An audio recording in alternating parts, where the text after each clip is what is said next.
think I'm a very obsessive person, so I think that it's a way of dealing with my obsessiveness.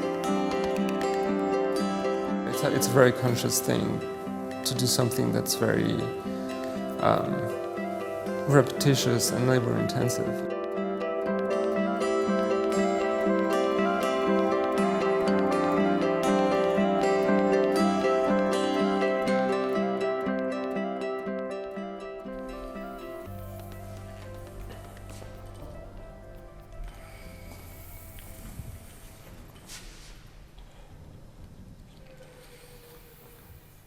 Growing up in Mexico, my grandmother would teach my sister how to embroider. But because I was a boy, I wasn't really allowed or encouraged to do it, so I remember being very frustrated as a child. And it was something that really attracted me. Well, I was trained as a graphic designer. I worked as a designer for about 10 years overall. Somewhere in the middle, I decided I can't do this anymore, and that's when I started painting and doing collage. And I just really enjoyed the freedom of not having to work for a client. I decided to experiment with embroidery. It was very frustrating in the beginning because it's such a slow process that I went through a process of coming to terms with the fact that I was not going to produce as much if I was going to do that type of work. But that's how I started working with textiles. It freed me from that mindset. I see it as a legacy from being a graphic designer that I had to produce something that would be able to sell. And I started creating the Paint series, which is work where I take clothing, pieces of clothing, and I cover them with straight pins. So they become sort of like these fetish objects. Very striking in a way because, you know, it's an object that we wear and it's tagged with all these straight pins, and it's just like, it produces a visceral reaction.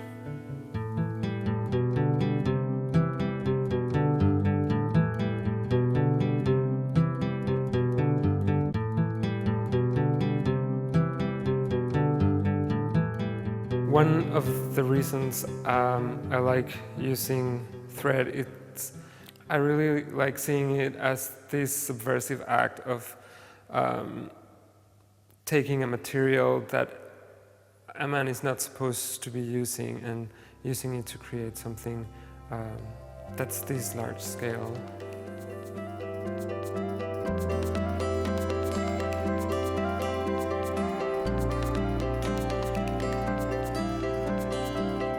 The title of the piece is Plexus number 10, and plexus literally means it's a network of nerves or blood vessels in the body.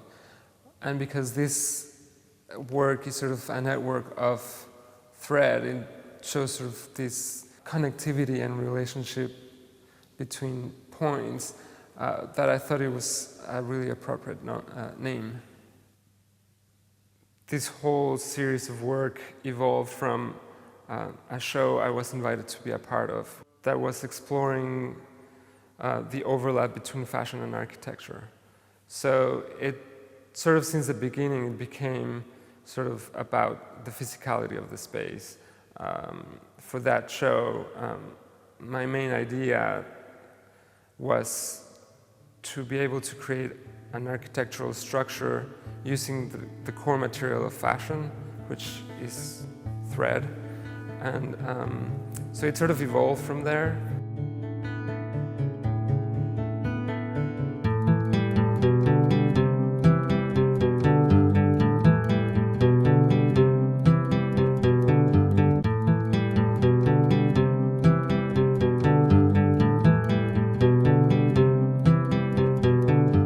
I sort of see them, this in-between space between the material and the immaterial, because when the thread is used in such a large scale and it's sort of disappear. It's just it sort of dematerializes. So I see them as sort of this attempt to materialize light, and that's why I use the spectrum, because it's sort of like symbolizes a ray of light. There's a sense of wonder when people experience them. That is very gratifying to me.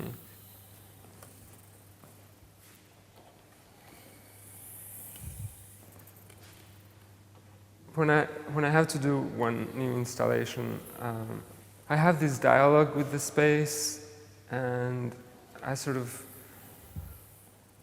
take into consideration what the space is offering me, what the limitations are, what can I get away with and what I cannot get away with. Since this space is very markedly divided in two by the series of columns in the middle, I thought that would be a really interesting particularity of the space that I could play off. So that's why I decided to make 4 structures, because there's 4 main columns dividing the space. Up to now, I've been working on my own. So this scale has forced me to rely on the team in the center and just sort of teach them how to put the thread. And logistically, it has to be planned very precisely, because you have a certain number of hooks that you need to work your 12 colors into, and then work out how many hooks are going to have which color, and how many hooks are going to be in transition of colors. And then it's just a matter of executing, just putting one thread after the other. So this is a chart that serves as a guide for this structure, and each of the color correspond to the color in the installation. And then these are the transitions between colors, and then each line gives you which hooks connect to which hooks, and it's fairly simple.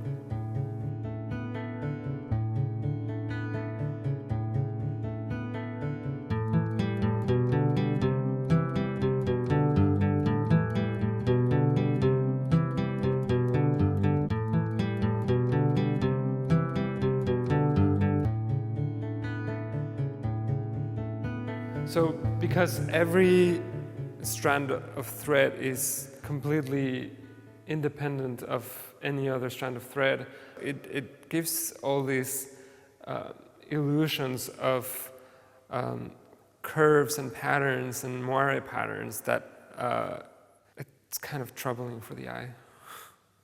I've heard comments as well that it's very peaceful, it's very serene.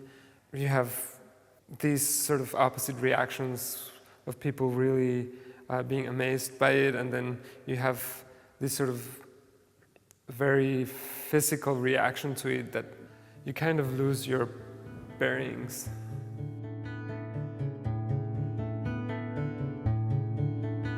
The installations are temporary. So once the show is over, you take them down and you end up with a pile of thread. For me, they become like a relic of the installation. So I just build a plexiglass box where they go into, and they become like another piece, or they have like a second life. What I really like about it is that it's the complete opposite of what the installation was. The installation is it's expanded, it's ethereal, it's very delicate, and when they come down, it's really amazing how small they become. And so they become a box that's very dense, and it's very much more intense in color because all the color is compressed. So it's this sort of opposition of elements from the ethereal to the dense and concentrated.